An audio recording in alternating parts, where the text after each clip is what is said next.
कल ही एक बच्चे का इंस्टाग्राम पे मुझे मैसेज आया। मैसेज क्या था एक्चुअली में, उसने अपनी फ्रस्ट्रेशन बता रखी थी, फ्रस्ट्रेशन कह लीजिए या कह लीजिए पैशन बता रखा था आईपीएस को ज्वाइन करने के लिए, कि सर मैं बिल्कुल ही मरा जा रहा हूँ आईपीएस ज्वाइन करने के लिए, मुझे किसी भी हाल में आईपीएस बनना है।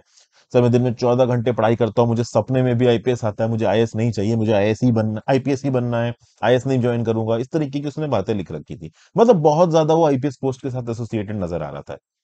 तो मुझे भी क्यूरियोसिटी हुई। अब एक्चुअली ऐसा नहीं है कि इस प्रकार का मैसेज मेरे को पहली बार आया, आईएएस के रिस्पेक्ट में, आईएफएस के रिस्पेक्ट में, और कोई सर्विसेज हो, सरकारी नौकरी के रिस्पेक्ट में, ऐसे बहुत से मैसेज आए। लेकिन यहाँ पे वो आईपीएस पोस्ट के प्रति बहुत ज्यादा एसोसिएटेड नजर आ रहा था।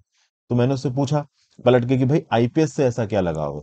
तो उसने बोला सर बहुत पावरफुल है, एक बार मैं आईपीएस बन जाऊंगा तो मुझे कोई छू नहीं पाएगा, मेरी फैमिली को कोई छू नहीं पाएगा, ठीक है ना, मुझे कोई दबा नहीं पाएगा। इस प्रकार की बातें उसने मुझे बताई। तो इस कंटेक्स्ट में मैं थोड़ी रियलिटी आपको दिखाना चाहता हूँ। मैंने सोचा था कभी कि देखूंगा, इस वीडियो बनाऊंगा, लेकिन आज ही एक ऐसी न्यूज निकल के आ गई कि मैंने कहा चलो ये दोनों टॉपिक्स यहाँ पे मिल गए, इसका मैसेज और ये न्यूज। न्यूज ये है कि एक आईपीएस ऑफिसर है, नाम है इनका मनीलाल पाटीदार। 2013 बैच के आईपीएस ऑफिसर हैं। जिस साल गौरव अग्रवाल ने टॉप किया था, गौरव अग्रवाल जो हांगकांग से अपनी इन्वेस्टमेंट बैंकर या कोई बड़ी नौकरी छोड़ के आए थे करोड़ों की, उस साल वो टॉपर बने थे। तो उसी साल के बैच में 188 188 रैंक आई थी मनीलाल पाटीदार की। इस समय पे मनीलाल पाटीदार फरार है, पता नहीं है कि वो कहाँ है, भागे हुए हैं।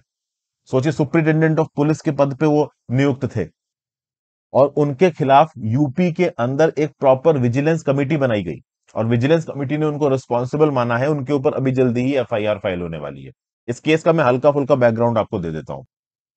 ये बात है सितंबर 2020 की। सितंबर 2020 में चंद्रकांत त्रिपाठी नाम, कुछ जगह चंद्रकांत त्रिपाठी लिखा है, कुछ जगह इंद्रकांत त्रिपाठी लिखा है, त्रिपाठी नाम का एक बिजनेसमैन था।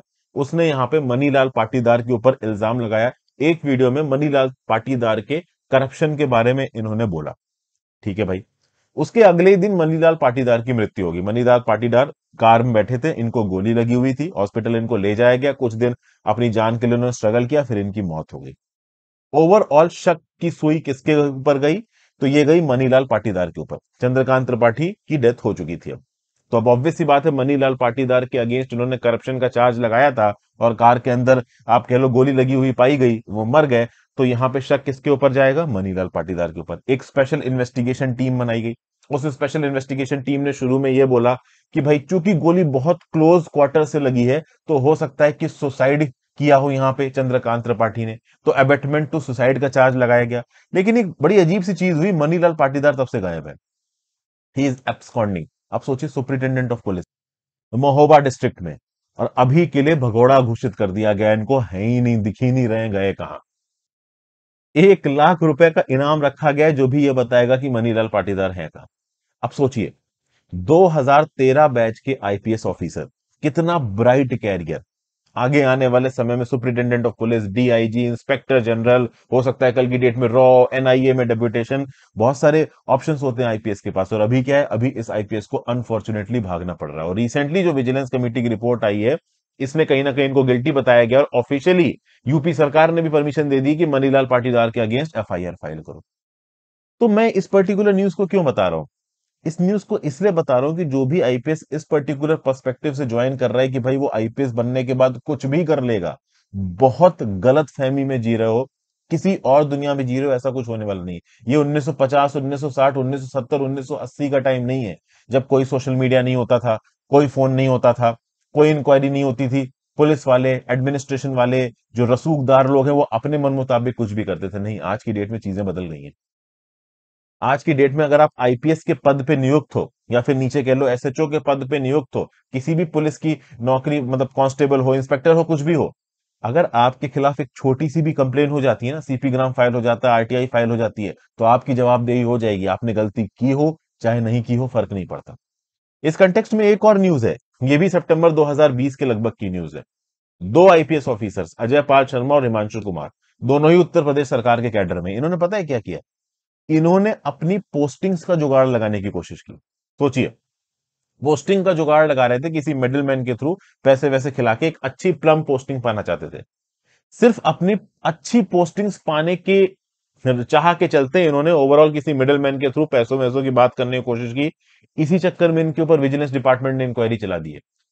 इन्होंने तो कोई क्राइम भी नहीं किया, किसी को मारा भी नहीं, किसी को इलीगली अरेस्ट भी नहीं किया। मैं ये नहीं बोल रहा हूं किसने किसको मारा किसने किसको नहीं मारा, वो कोर्ट का काम है। सिर्फ इतना इल्जाम है इनके ऊपर कि भाई ये अपनी पोस्टिंग लगवाना चाह रहे थे किसी अच्छी जगह पे, और ऑब्वियस सी बात है, एज एन आईएएस आईपीएस आप कोशिश करोगे कि आपकी अच्छी पोस्टिंग लगे, किसी भी गवर्नमेंट पोस्ट पे अगर आप हो तो उनके खिलाफ यहाँ पे एक्शन इनिशिएट हो गया है। तो जो लोग ओवरऑल इस दुनिया में है कि नहीं भाई मैं कल की डेट में आईपीएस बन जाऊंगा और ओवरऑल मैं कुछ भी कर लूंगा, वो बहुत गलत फहमी में है। आप एक डिफरेंट एरा में रह रहे हो, एक डिफरेंट समय में रह रहे हो। आज की डेट में social media, RTI, CP gram जैसे बहुत से हथियार, टूल्स अकाउंटेबिलिटी के कॉमन मैन के सामने अवेलेबल हैं, और you are accountable to the public क्योंकि you are a public servant. तो अपनी प्रिपरेशन स्टेज के समय पे कोई भी गलत फहमी अपने दिमाग में मत पालो। This is my message to all those students who are studying for any post. आप आईपीएस की तैयारी कर रहे हो, आप आईएएस की तैयारी कर रहे हो, आप वकील बनने की तैयारी कर रहे हो। कुछ लोग वकील बनना चाहते हैं, कुछ लोग जर्नलिस्ट बनना चाहते हैं, उनको लगता है कि वकील और जर्नलिस्ट बनने के बाद उनके खिलाफ कुछ भी नहीं हो पाएगा। देखो, किसी भी सिचुएशन में कितने भी आप ताकतवर हो, ओके, आपके साथ कुछ भी गलत हो सकता है। कोई ना कोई एक ऐसा आपको मिल जाएगा जो आपसे ज्यादा ताकतवर होगा, आप किसी भी पोस्ट पे खड़े हो। बहुत से सक्सेसफुल आईएएस और आईपीएस आपको काम करते हुए नजर आएंगे, उनकी पावर भी बहुत होती है, ठीक है ना। बट उनका जो एटीट्यूड होता है ना, उनका जो स्वभाव होता है, वो बहुत हम्बल होता है। उनको पता है कि उनके पास ताकत है, लेकिन ताकत को भी इस्तेमाल करने का एक तरीका होता है। सबसे पहली बात, गलत इंटेंशन मत रखो। अगर आपका इंटेंशन गलत है, कभी ना कभी नीचे जाओगे। दूसरा, एक हम्बल एटीट्यूड है आपका, तो कहीं ना कहीं आप बाकियों के साथ बना के बनोगे, दूसरों का भला करने की कोशिश करोगे। जो दूसरों को भला करता है उसको वापस में भी भलाई मिलती है ज्यादातर केसेस में। हमेशा ये नहीं कह रहा हूं, दुनिया क्रूअल है, कहीं ना कहीं आपको ऐसे लोग मिल जाएंगे जो अपना मतलब देखेंगे, आपका बुरा करेंगे। लेकिन इन एनी केस अपने एटीट्यूड को सही रखना जरूरी है, और आपके एटीट्यूड में फ्रस्ट्रेशन नहीं होनी चाहिए।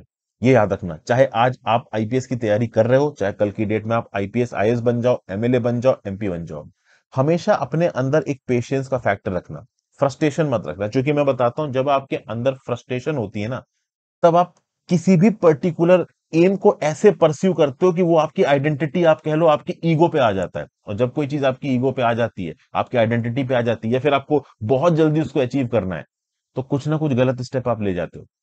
और ये गलत स्टेप्स उन लोगों को बहुत ज्यादा हॉन्ट करते हैं, हर्ट करते हैं, जो पोजीशंस ऑफ अथॉरिटी पर बैठे हैं, आईएएस हैं, आईपीएस हैं, किसी बड़े पब्लिक कह लो इंस्टीट्यूशन में नियुक्त हैं। क्योंकि इस प्रकार के लोगों के ऊपर होती है रिस्पॉन्सिबिलिटी। अगर उन्होंने जल्दी में, ठीक है ना, कोई गलत डिसीजन ले लिया, किसी गलत आदमी से पंगा ले लिया, कोई गलत चीज के ऊपर साइन कर दिया, इंटेंशनली गलत पैसा कमाने के लिए, किसी को हर्ट करने के लिए, परेशान करने के लिए, अपना गलत ऑब्जेक्टिव पूरा करने के लिए, तो वो पलट के आपको हॉन्ट करेगा। क्योंकि ये समय बदल चुका है। This is not 1950s, 1960s, 1970s। तो प्रिपरेशन के समय से जो अपना एटीट्यूड है, वो एटीट्यूड सही रखिए। Be helpful towards others, be humble. अगर आप आईपीएस बनने का सपना रखते हैं, बिल्कुल रखिए, लेकिन वो सपना इस कंटेक्स्ट में रखिए कि कल की डेट में जब मैं आईपीएस बनूंगा तो दूसरों की मदद करूंगा। मैं ये नहीं करूंगा कि आप बिल्कुल संत इंसान बन जाओ। आप ये मत सोचो कि नहीं भाई मैं अपने लिए कुछ नहीं करूंगा, आप ये मत सोचो कि मैं पैसा नहीं कमाऊंगा। मैं ये आपसे नहीं कह रहा हूं, आप संत मत बनो, ठीक है ना। लेकिन एक अच्छे इंसान बनो, एक अच्छे एटीट्यूड के साथ दूसरों का भला करके, अपना भला सोच के, कहते हैं ना कि बैलेंस तरीके से आगे बढ़ना, जिसको बोलते हैं ग्राउंड लेवल पे practical approach, practical and honest approach. वो अप्रोच रखो, आपको पर्टिकुलरली सक्सेस मिलेगी। ये फ्रस्ट्रेशन वाली अप्रोच आपको हमेशा नीचे डाउनफॉल की तरफ लेके जाएगी। इस एग्जाम्पल के साथ मैंने यहाँ पे आपके साथ डिस्कस किया। आई होप आपको कुछ ना कुछ मजा आया हो इस पर्टिकुलर वीडियो को सुनने में। कह सकते हैं कि एक लाइफ लेसन की तरह आप इस वीडियो को ले सकते हैं। Thank you for watching. अगर आपको पसंद आई हो तो अपने व्यू पॉइंट नीचे कमेंट बॉक्स में देखे जाना। इंस्टाग्राम पे फॉलो कर लीजिए, टेलीग्राम जो ज्वाइन कर लीजिए। वीडियोस पसंद आती हैं दोस्तों तो ज्वाइन बटन दबा सकते हैं, सुपर थैंक्स का ऑप्शन क्लिक कर सकते हैं, नीचे आपको उनका लिंक मिल जाएगा। Have a great day friends, ध्यान रखिए अपना, पढ़ते लिखते रहिए। वीडियो को लाइक और शेयर कर दीजिएगा, चैनल सब्सक्राइब कर लीजिए अगर नहीं किया है तो।